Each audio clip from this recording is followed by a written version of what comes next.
Selamat pagi pemirsa, saya Maria Hutasoid akan menemani Anda dengan beragam informasi terkini di antaranya. Penyaluran 45.000 paket sembako dikawal petugas gabungan. IRT diduga suspek COVID-19, satu keluarga di Tanjung Balai diperiksa. Bulog Kabanjahe pastikan stok sembako aman selama 3 bulan ke depan. Selain cuplikan berita tadi, kami juga akan menghadirkan beragam informasi lainnya. Pemirsa, kita jelang Sumut hari ini pagi selengkapnya.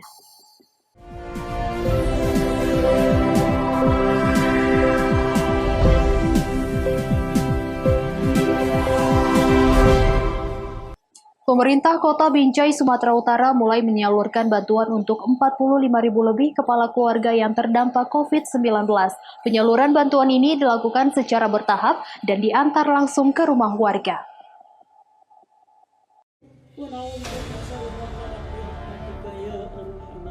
Pelepasan bantuan paket kebutuhan dapur rumah tangga untuk 45.000 kepala keluarga di Kota Binjai yang terdampak COVID-19 dilakukan di Gedung Olahraga Kota Binjai. Lebih dari 60 kendaraan digunakan untuk mengangkut bantuan berupa beras, mie instan, minyak goreng, dan garam yang dikawal petugas kepolisian, TNI, Tagana, BPBD, dan relawan COVID-19. Penyaluran bantuan ini juga dilakukan secara bertahap, dimulai dari Kecamatan Binjai Utara, Binjai Kota, Binjai Selatan, Binjai Timur, dan Binjai Barat.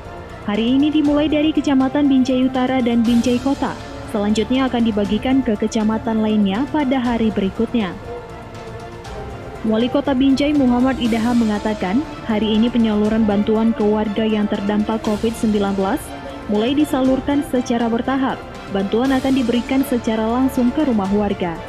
Warga dihimbau untuk tetap berada di rumah dan tidak menunggu di kantor kelurahan atau kepala lingkungan, sebab semua sudah didata dan diseleksi oleh tim gabungan.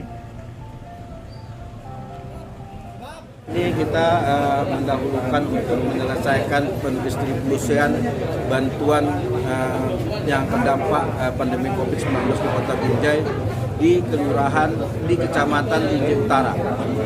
Di Kecamatan Binjai Utara kita memiliki data 12.800 kepala keluarga yang terdampak. Hari ini semuanya bergerak ke sana untuk menyelesaikan itu. Jadi kita memberikannya langsung door to door, dari rumah ke rumah, dan kita telah memulai data by name dan by address. Ini semua kita lakukan ini, ya, kita berharap bantuan stimulan yang dari pemerintah Kota Binjai ini kepada masyarakat yang terdampak dapat membantu dari masyarakat.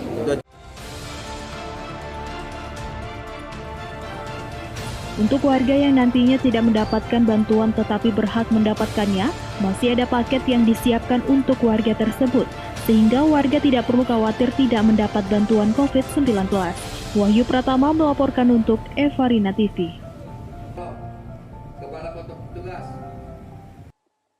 Dalam upaya mencegah penyebar luasan COVID-19 di Sumatera Utara, Satuan Polantas Polrestabes Medan melakukan penyekatan jalur mudik di 3 titik perbatasan yang memasuki wilayah Medan. Mobil yang terbukti membawa pemudik disuruh kembali ke kota asal.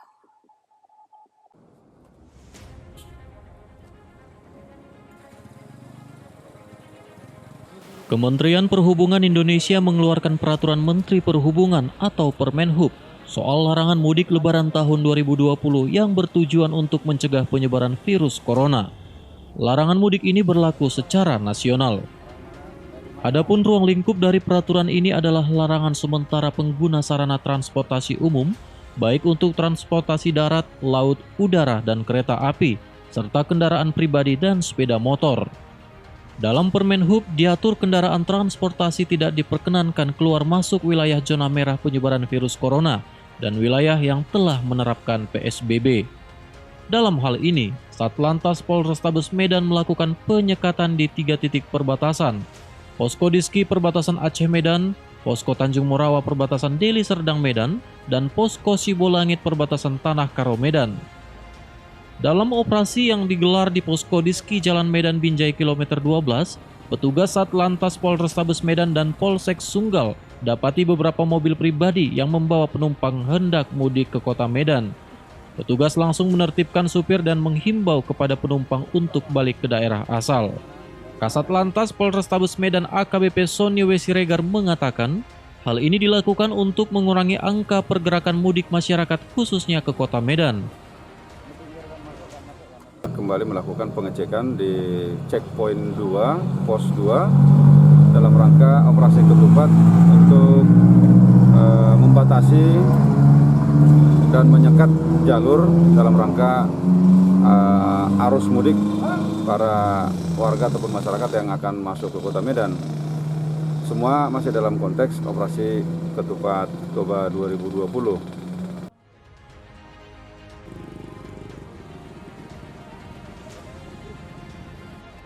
Sebelumnya, Gubernur Sumatera Utara Edi Rahmayadi juga melarang masyarakat Sumatera Utara untuk mudik, mengingat penyebaran COVID-19 di daerah ini semakin masif. Daniel Pekuali melaporkan untuk Eva Rina TV. Polres Batubara menggelar razia cipta kondisi dan mengamankan puluhan remaja yang kerap terlibat aksi tawuran selama bulan Ramadan.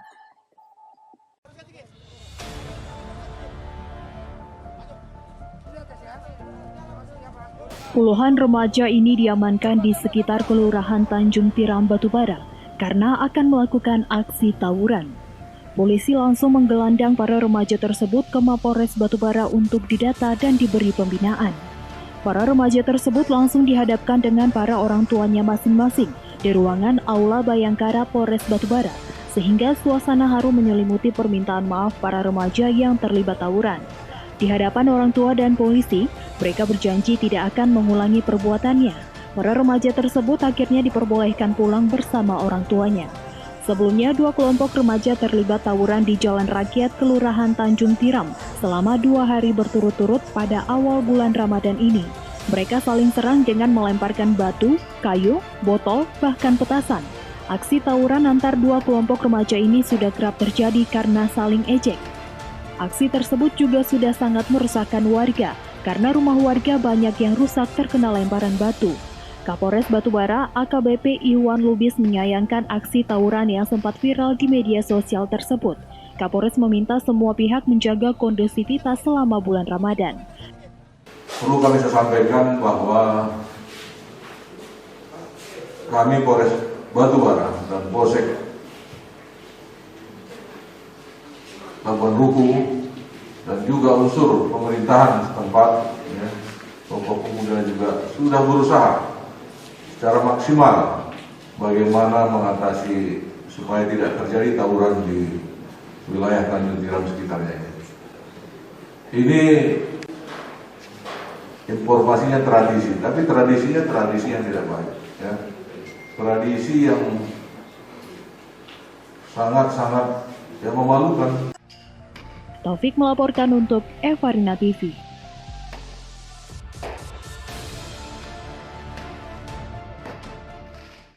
IRT diduga suspek COVID-19, 1 keluarga di Tanjung Balai diperiksa, beritanya akan hadir sesaat lagi.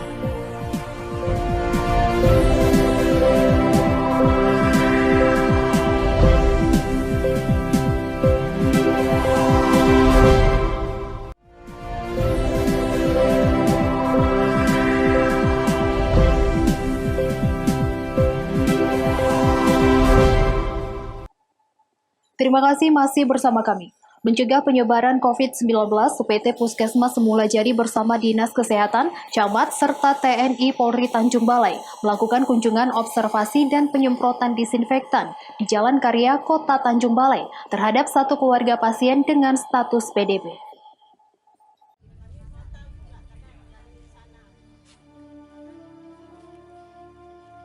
Salah seorang warga berinisial TP 80 tahun terpaksa dirujuk ke Rumah Sakit Adam Malik Medan, Sumatera Utara, diduga terindikasi COVID-19 oleh tim gugus tugas percepatan penanganan COVID-19 di Kota Tanjung Balai, Sumatera Utara. Keluarga TP terpaksa melakukan pemeriksaan suhu badan dan disemprot sekeliling rumahnya dengan disinfektan oleh unit pelaksana teknis daerah Puskesmas Semula Jadi bersama Dinas Kesehatan serta TNI Polri Tanjung Balai. Terkait COVID-19 dikatakan Dr. Acep Mukhtar dirujuk setelah 2 kali di rapid test di Rumah Sakit Adam Malik Medan, harus melakukan beberapa tahap oleh Pemko Tanjung Balai Sumatera Utara. Seperti pasien sudah melakukan rapid test yang digunakan untuk mendeteksi antibodi yang terbentuk saat tubuh mulai mengalami infeksi. Jadi belum bisa dikatakan positif atau negatif.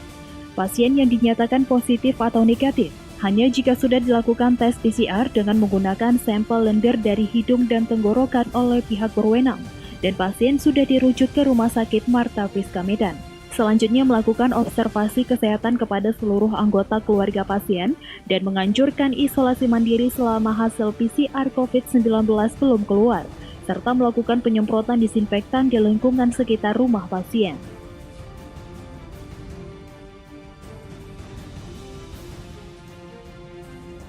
Sekarang kita masih menunggu kabar dari sana, jadi sebenarnya belum bisa kita pastikan bahwa itu terduga pasien positif corona. Ini kok gitu dalam pantauan nih Pak ya pasiennya? Ya, tetap dalam pantauan, karena kan semua ada pasien yang mengalami keluhan, baik batuk atau sesak, itu tetap kita pantau, baik dari puskesmas maupun dinas. Gitu. Jadi kita tidak bisa menyatakan ini dan itu secara positif, gitu. Tapi ini semua masih dalam pemantauan dan masih dalam pengawasan. Wanda Pratama melaporkan untuk Evarina TV. Dikenal sebagai kota kuliner, Medan punya banyak menu buka puasa. Biasanya warga banyak berburu takjil menjelang waktu berbuka puasa. Namun pada bulan Ramadan tahun ini, omset pedagang takjil menurun karena dampak COVID-19.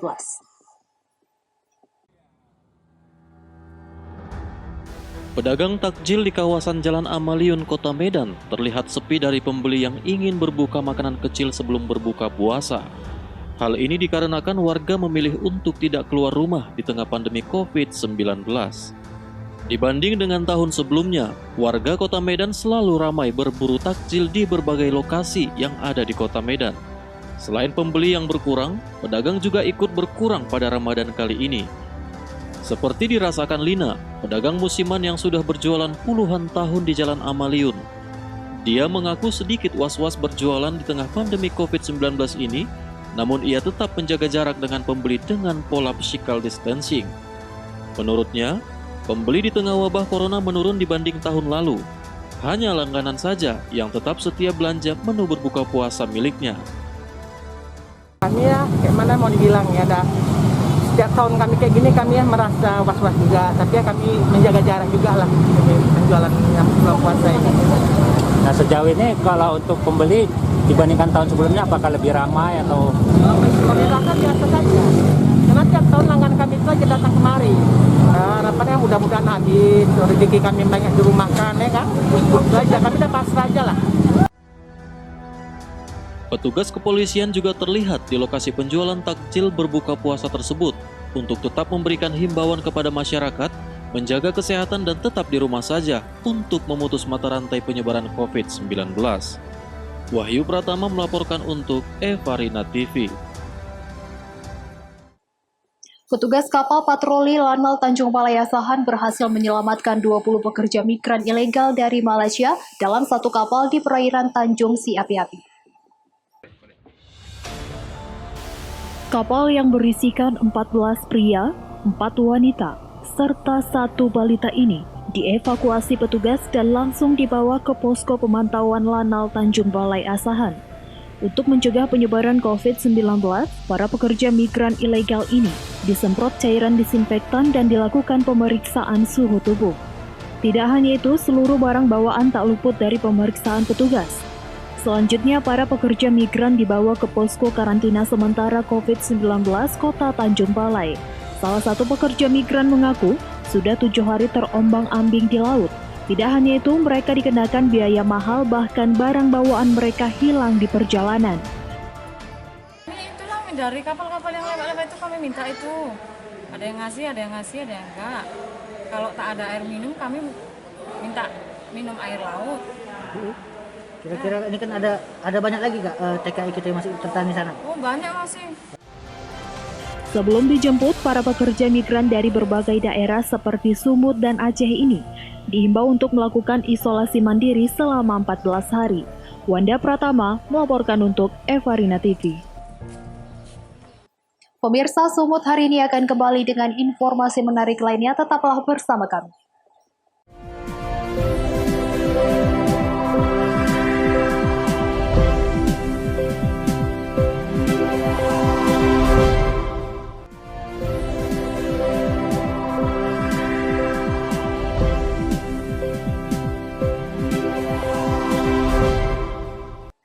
Terima kasih masih bersama kami. Bulog Kabanjahe Kabupaten Karo memastikan stok sembako aman dalam 3 bulan ke depan. Begitu juga dengan menghadapi pandemi COVID-19, Bulog Kabanjahe telah mempersiapkan stok tambahan dan akan mengadakan pasar murah untuk masyarakat.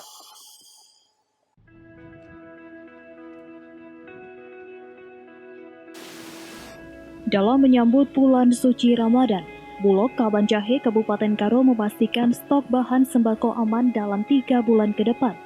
Dalam ketersediaannya, Bulog Kabanjahe telah menyiapkan sebanyak 600 ton beras yang terdiri dari jenis medium dan premium, 25 ton gula, minyak goreng sebanyak 600 liter, dan tepung sebanyak 1 ton. Dalam waktu dekat, Bulog Kabanjahe akan kembali menambah stok ketersediaannya karena adanya panen raya di beberapa daerah. Menurut Kepala Kantor Cabang Pembantu Bulog Kabanjahe, stok ketersediaan bahan sembako dipastikan aman dalam 3 bulan ke depan.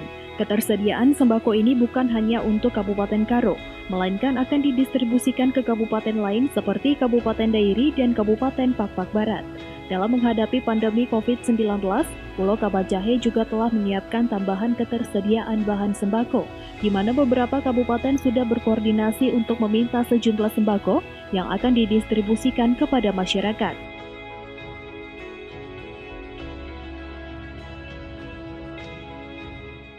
Tiga wilayah yaitu Kabupaten Karo, Kabupaten Dairi, dan Kabupaten Pakpak Barat saat ini ada 600 ton, di mana terdiri dari 290 ton beras kualitas medium dan 310 ton beras kualitas premium. Dan itu akan terus bertambah karena saat ini sedang masa panen raya di beberapa lokasi, sehingga kami akan melakukan pengadaan.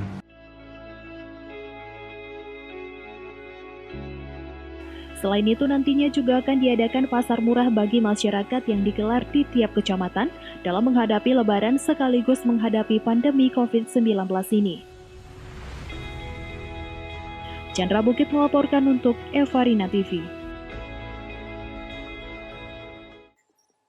Guna mencegah penyebaran COVID-19, Polres Tanah Karo melakukan pemeriksaan sejumlah kendaraan untuk mengantisipasi masyarakat yang mudik di pos perbatasan. Selain itu, Polres Tanah Karo juga menyediakan 4 posko ketupat Toba 2020, sambut Ramadan dan Hari Raya Idul Fitri. Untuk mencegah penyebaran COVID-19, Polres Tanah Karo melakukan pemeriksaan sejumlah kendaraan, baik kendaraan pribadi maupun angkutan umum, untuk mengantisipasi adanya masyarakat yang melakukan perjalanan mudik. Satu persatu penumpang yang berada di dalam angkutan umum diperiksa identitasnya oleh petugas. Kapolres Tanah Karo juga melakukan peninjauan beberapa pos pengamanan dalam bulan Ramadan dan menjelang Idul Fitri. Polres Tanah Karo menyediakan 4 pos pengamanan. Pos pengamanan ini terletak di perbatasan Kabupaten Karo, di antaranya Pos Doulo, Pos 3 Panah, Pos Merek, dan Pos Simpang 4. Menurut Kapolres Tanah Karo, pemeriksaan kendaraan ini dilakukan untuk memutus mata rantai penyebaran COVID-19 sekaligus memberikan himbauan kepada masyarakat untuk tidak melakukan perjalanan mudik. Di Polres Tanah Karo kita menyiapkan 4 pos di perbatasan. Kemudian untuk langkah kita sendiri untuk mengantisipasi mudik sendiri dari kita Polres Tanah Karo seperti apa? Ya, dalam operasi ketupat Toba ini kita ada langkah-langkah yang kita laksanakan mulai dari yang sifatnya preventif, dan penegakan hukum. Jadi ada eskalasinya. kegiatan-kegiatan preemptif dan preventif kita laksanakan dengan memberikan himbauan-himbauan kepada masyarakat. Operasi Ketupat Toba 2020 ini akan berlangsung selama 37 hari ke depan, mulai awal Ramadan hingga Idul Fitri. Chandra Bukit melaporkan untuk Evarina TV. Pemirsa, informasi tadi sekaligus mengakhiri pertemuan kita dalam Sumut hari ini pagi. Saya Maria Hutaswait mewakili kerabat kerja yang bertugas pamit undur diri dari hadapan Anda. Terima kasih dan sampai jumpa.